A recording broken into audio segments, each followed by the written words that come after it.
Thank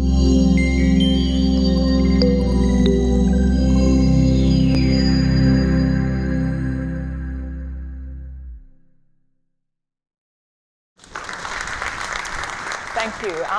Obviously, I was a bit concerned that you're going to be sitting in your seats for quite some time, and it's can get quite frustrating and lonely sitting down there. So I thought I might actually ask a bit of wine options, a bit of fun game to actually start. So I'm going to get you to stand up and see how well we actually know our customers.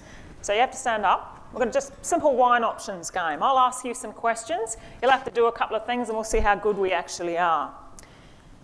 My first question is about how many liquor shoppers are there in Australia? Not consumers, not drinkers, shoppers.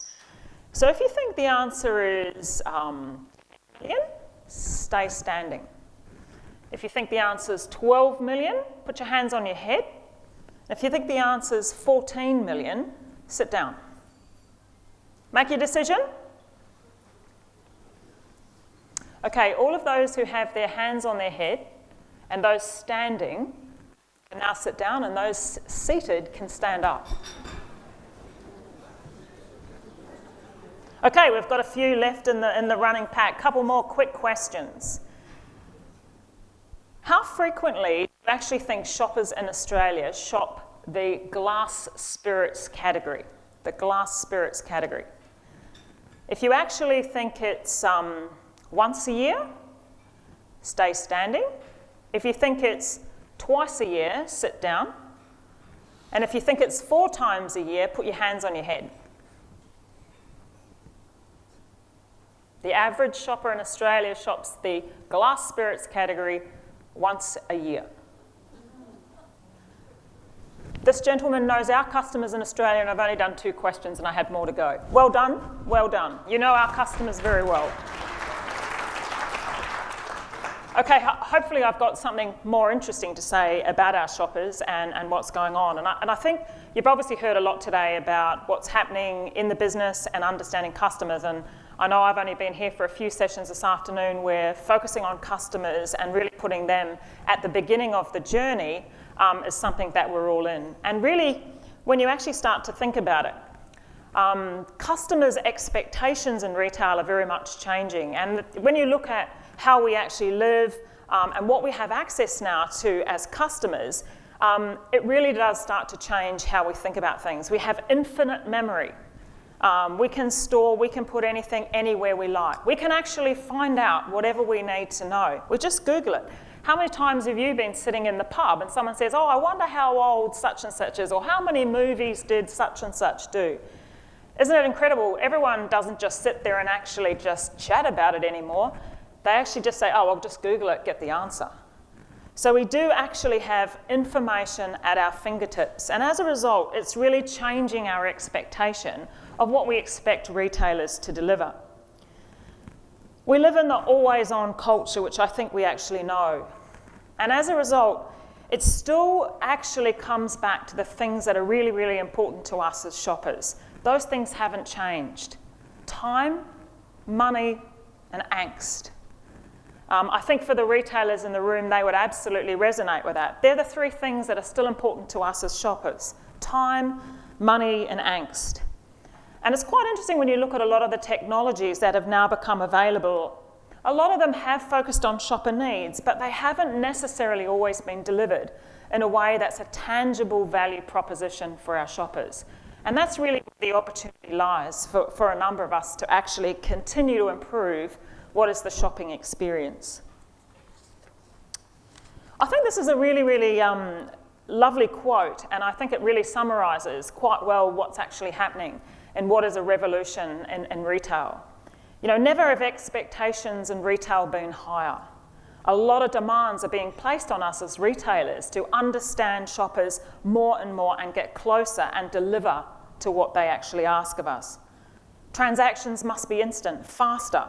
Services must be intuitive. You need to know me, deliver to me what I want, be relevant to me, and they must be personal. Time is a commodity we all value, and quicker is better. And I think the last part in this quote is really beautiful, and that is when we enter a physical store, it's no longer just about product price. We expect magic, experience, and immersion. And really there's a great opportunity for us as retailers to really relate to our shoppers in a new and exciting way.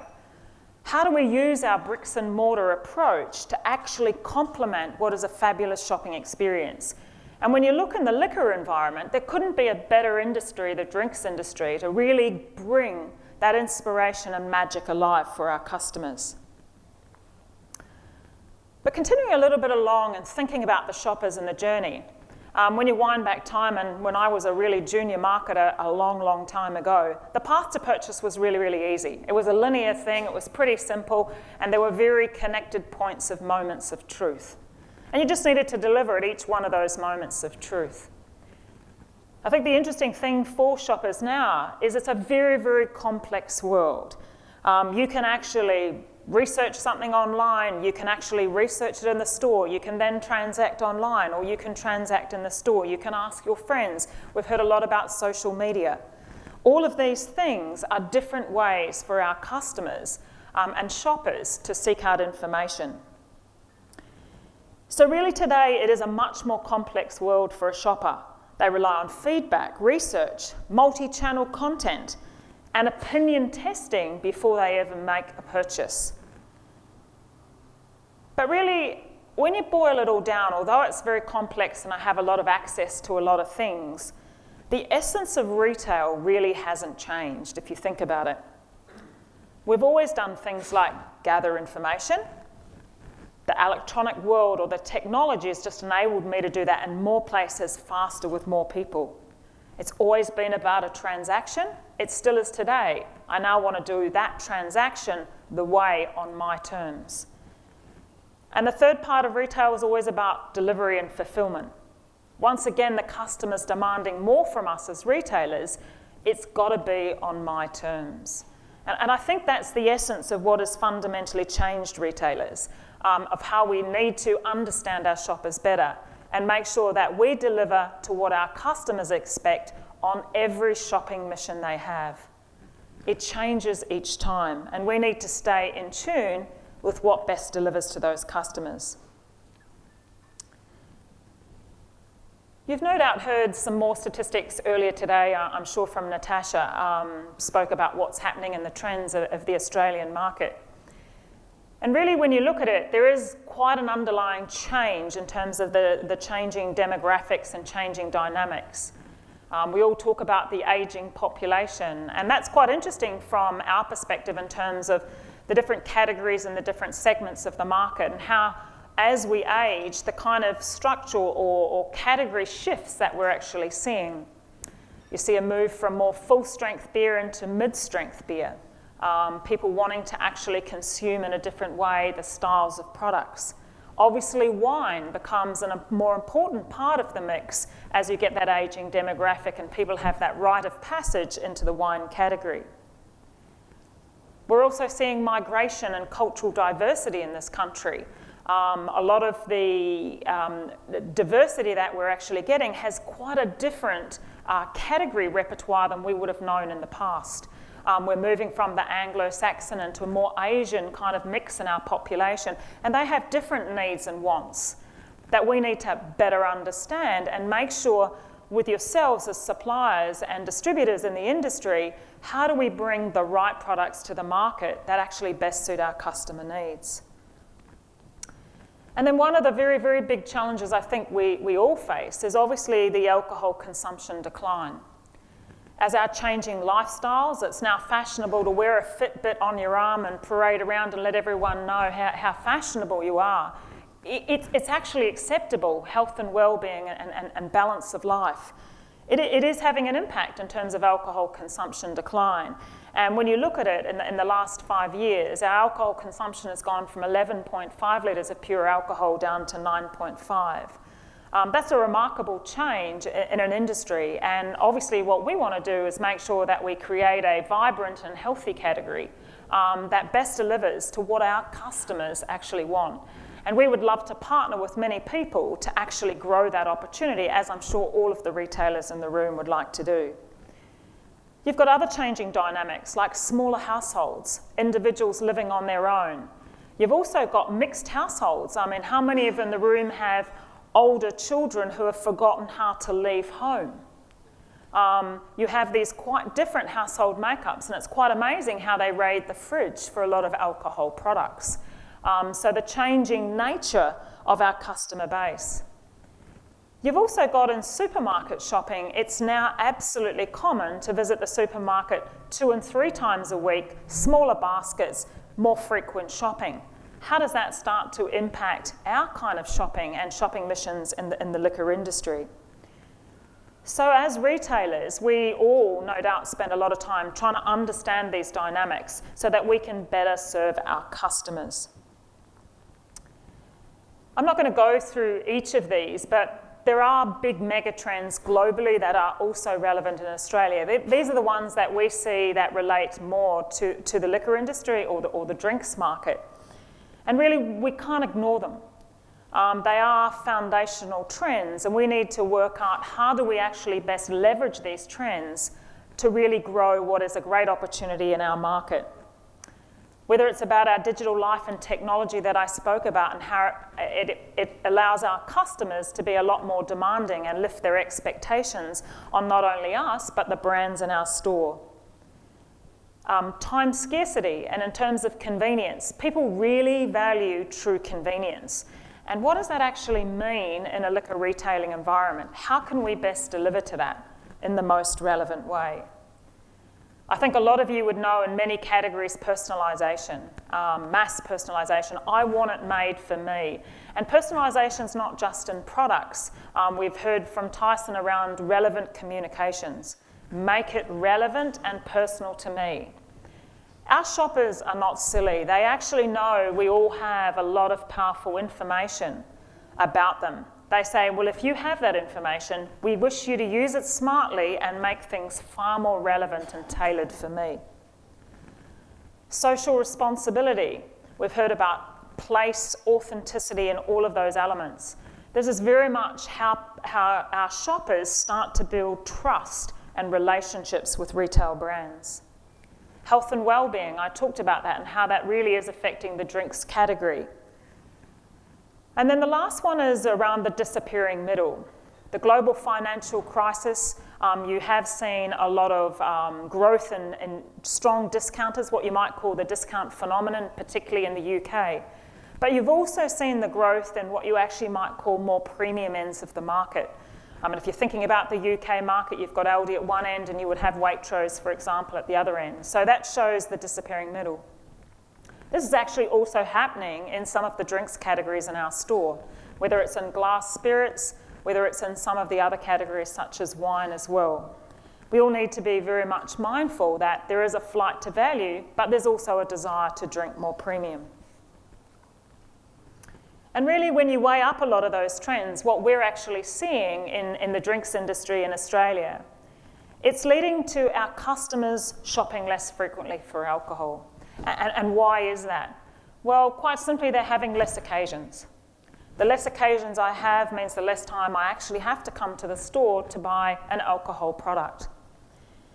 You know, and we estimate somewhere in Australia in the last year, there was probably a decline in about 4 to 5 million baskets that were lost out of the drinks business in the last year. That's a significant number of baskets for, I'm sure, the other retailers in the room as well. If you think about it, it's kind of just about like 1 week in 52 weeks of the year we just suddenly lost. How do we actually ensure that we have the right products, the right offerings, the right way of speaking to our customers that actually brings those customers back? How do we actually get them to enjoy our products on more occasions? Because as you're getting less footfall or less occasions, the ways to drive growth become interesting. And I know the old saying, and I've heard it for many years, that's okay, we're drinking less, but we're drinking better quality. Well, the reality is when you look at the Australian market, in fact, there's not as much mixed trade up as people would like to say. And in fact, when you look at it, the price realisation and mix is fundamentally only just holding up to offset what is the occasion or basket loss or volume decline in the market. And currently we see the market growing at luckily 1% in value growth. And for those of you who understand a lot of the tax implications, that's insufficient to actually be realising growth in this market. So we need new news. We need things that are interesting for our customers, that keep them engaged in our categories, and an opportunity to have more of our products on more occasions. So obviously, the first place to start is, well, we better understand the liquor shopper, and we better understand how better to deliver. Most people start with the middle, the average. Well, in fact, 72% of the adult population purchase liquor. And so they're just, when you look at them, the average of the average of the average. They're no different than the average population. So for us, it's not a meaningful thing, and we need to dive deeper than that. And in fact, we look beyond that, and we look beyond the demographics, and we look more around the motivation. And from what we know about our customers is obviously occasions is the greatest driver of purchase frequency to our store. So we start first by understanding those occasions. And in fact, as a business, we've sized and scaled these in Australia to understand how meaningful they are to our customers. We see in Australia that there are, in essence, 4 different types of occasions for which you would actually want to have an alcohol product at your home consumption. So this is different to an on-premise consumption model. There's the at-home one, where I'm just actually relaxing, close relative friends, just might be the people I live with. Or there's the socialising at. That might be when I'm having people over for a barbecue, or maybe I'm going to someone else's house, or maybe I'm actually going to the local BYO restaurant. There's the at event. We obviously have a key one, I'm sure, for the retailers in the room coming up on the weekend, which we hope will be a major success, Father's Day. It is the run into Christmas. It's probably our dry run, maybe rehearsal for Christmas and how well it goes. So event shopping becomes important as well. And then the last occasion we look at is to gift. And it's quite interesting when you look at the role we could actually play in the drinks industry to better penetrate that opportunity. So when we have a good understanding of occasions, it allows us to understand better the shopping missions and how our customers like to shop for these. And we find from these occasions, we get a very good idea of the frequency at which people like to shop. Now, I could have asked you a question on this, but you would have had to wait to the slide to get the answer. The most incredible thing about this is half of the Australian liquor shoppers shop for liquor once a month. You go to the supermarket on average just over 2 times a week. So you go 8 times a month to the supermarket, but you only shop for liquor once a month. So it's a relatively low frequency of shopping occasion. And in fact, I kind of like the top ones the most, the ones that come come fortnightly. 15% of the population come fortnightly. And there's still a third who only come quarterly. Wow, think about the opportunity if we could just get those customers to come one more time. That's all we're asking. Rather than 4 times a year, maybe you could just make it 5 times a year. How do we get you to have one more occasion that requires you to come to a liquor store to purchase? So our customers shop relatively infrequently. And interestingly enough, they shop all of us retailers in the room. So 9 out of 10 shoppers shop more than 2 banners. So they shop the shop that's most convenient for what they need, whether it's on the way home to where I'm going, where I live, what is most relevant to me.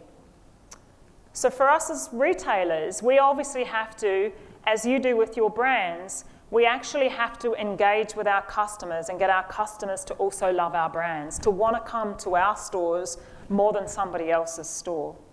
We have a brand just the same as everyone else might have in the industry. And really, for us, a lot of people talk about customer loyalty, and it's really interesting. I thought a lot about that, and I thought, customer loyalty, it's not really a strategy, it's an outcome. It's actually an outcome of doing the right things for your customer, and the customer gives you that trust. And when you think about the role of what a retailer is, at the end of the day, we are just the agent for the customer. We're here to actually best serve up what that customer needs when they need it. To take what are wonderful products with wonderful stories that we were just hearing about in the marketplace and actually deliver that opportunity to our customers, but with underlying element of trust and transparency, no different than any other brand. And to win over those customers, we have to actually do it better than anyone else. And the interesting thing about doing it better than anyone else is the expectations on us change every day. The expectations of our customers lift, and we need to continue to outpace that with them. Just to share a few more facts about our interesting customers. So they actually only come to our store once a month. Well, then let's maybe think about how many of the categories, what does their repertoire actually look like in a year? Interestingly, there's 40% of our customers who actually drink across the year or purchase across the year 3 out of 5 categories. And when I'm referring to 5 categories, I do mean beer, cider, glass spirits, RTD, and wine as one whole category. So there's 40% of customers who actually in a year would come and buy from 3 of those 5 categories. Fantastic. The rest of them must be buying far more. Well, no. In fact, the next 30% only buy 2 categories in a year. 2 categories. So they may only be buying a glass spirit once a year and beer. And in fact, I'm not sure I know any of these ones. There is another 30% of customers who only shop or come for 1 category in the year. Which is kind of quite interesting because it shows how habitual people are in our industry. And therefore, what are some of the magic opportunities? I think what's interesting is this next statistic will probably absolutely shock you. That's actually how they actually consume across a year. If you look at what is in their basket each time they shop, because a lot of people talk about, well, you know what, we could use this category to loss lead and we'll drive basket traffic and then we'll put some other things in the basket. So we're in essence trying to treat it like a supermarket shop. Liquor is not a supermarket shop. It's about occasions, it's about brands, it's about stories, and it's about people. And in fact, as a result, 81% of our baskets only have 1 category in them. 1 category. It's either got beer because I need it for the weekend, or it's either got wine because I'm going to somebody's house. It's a very, very different shopping focus than the supermarket shopping. And as a business, we really look at a lot of this to understand how do we actually enrich our customers' lives. And I love Tyson's discussion around brands, stories, people, and places. And that's really, really important part for us is how do we engage our customers in a way that is meaningful for them. And I think when you look at those sobering statistics in terms of how much is in your repertoire and how much is truly only in your basket, it really does show the lack of confidence or how stuck our customers actually are in this category we know so well.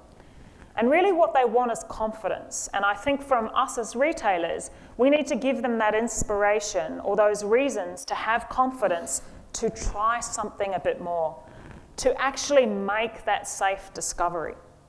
And that's where your richness of stories, opportunities to trial, how we better use our staff to tell those stories on your behalf because we are the agent for the customer, is actually how we're going to enhance this experience. The other thing that we do focus a lot on is really understanding how we need to plan and how our customers plan actually in advance for events. Obviously, we've got 2 events coming up towards the end of the year, Christmas and New Year. And what is actually quite interesting is when customers start to plan and shop for these events. 74% of our customers plan for Christmas 1 month out, and they actually start shopping that far out from the event. I think what's interesting is the flip side of that. And that is, sure, 67%, similar number, plan for New Year, but they do it 1 week before. And they actually start shopping 1 week before, with in fact a quarter of them doing it on the day. For a retailer, that places enormous pressure on us, the ability to move from a Christmas event to a New Year event where different products get sold in a very short space of time because our customers demand it. So really, in essence, retailers need to be excellent at delivering, we think, probably one of these 4 things, or if not more of those: convenience, loyalty, experience, and value. But really, it's about getting the basics right. I think for any retailer in the room, availability, availability, and availability is the essence of what we need to do. If it's not there on the shelf when the customer comes to buy, they actually are very disappointed. And in fact, the whole value relationship of time and convenience has now actually been removed. So availability and getting those basics right, I cannot implore you enough to get that. Customer service is another one of those basics that we have to get right. Ease of shopping. Make it relevant to me in the right place, whether I'm in an attached store near a supermarket or whether I'm driving to a destination store. And don't forget price. The customer can see the price anywhere, anytime, and they need to know that they have that right value exchange. Convenience. What does convenience mean to customers and how do we deliver that? They want it on their terms. How do we actually look at that? We need to look at each of our stores in an individual way and make sure that we range appropriately, make sure the offers are tailored to the local people around that store. We know their personal preferences. They demand us to actually execute to that thinking. We also need to understand what is loyalty. Like you, we have brands. And in fact, the Dan Murphy's brand has a brand loyalty or an NPS, how we measure it, 48. It's one of the strongest NPS for any retailer in the world. We can never break that trust with our customers. We also need to offer exclusivity in terms of let's make it interesting for our shoppers to want to come to our stores. What are the interesting activities, events that we can have, or products that we can offer that maybe are only available in our stores? And then our customers demand one thing of us, and that is reward. Reward me for that loyalty. If I am going to give you a greater share of my wallet, then what is the value exchange you're going to give for me? I talked about also experience and the role bricks and mortar actually plays in this. Bricks and mortar is no longer a product place location. It's not just about that. We need to actually excel and deliver a greater experience in store. Whether it's through events, whether it's through customer service and advice, the role of our staff in our stores is very much changing. It's about experience, it's about knowledge, and it's about assistance. Assistance in the way that I value as a customer. The interesting thing is stores can do a greater thing than online can. In fact, you will see some of the pure online players are now opening up retail stores because the inspiration and discovery and excitement and magic that you can provide in that bricks and mortar environment is actually key to the whole shopping experience. And then the last thing we need to do as retailers is the value equation. We cannot underestimate it. And the value equation is not just simply price. It is about price, it is about service, and it is about quality. It is a much rewarded decision for the customer in terms of making a smart decision.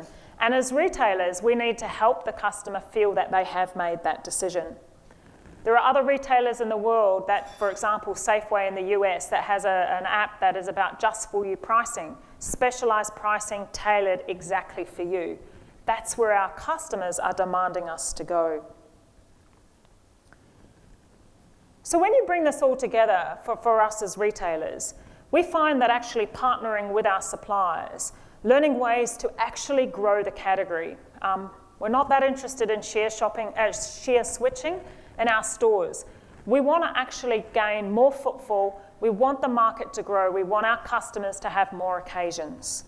How do we work with you to grow the market for everyone in it? We also need to differentiate our brands. We have a significant portfolio of brands that service customers in very different ways. They cannot all look the same. They need to be differentiated and they need to be relevant. Like you, we need to build brand loyalty, and we'll continue to do that and make our shopping experiences great. And like you, we have shareholders, and we need to create what is the great and right returns for our business in each of the categories in which we choose to participate. But really, when you distill it down, it's not very complex in terms of the types of merchandising and buying strategies you need to do. It's really, in essence, about three simple things. It's quite literally about shoppers and how do you get them to visit a retail store more frequently. So frequency drives up, and ultimately the spend, either AWOP or actually trading them and a better drink offering. Shoppers want things that are simple. They want experiences, and they want value. This is a lovely quote that I do think actually sums up beautifully where retail is actually going. Shopping across all retail platforms is going to be faster. It's going to be more aimed at personal preferences. It's going to be more fun where it makes sense. And the value proposition is going to be more personal, more targeted, and more private. Thank you.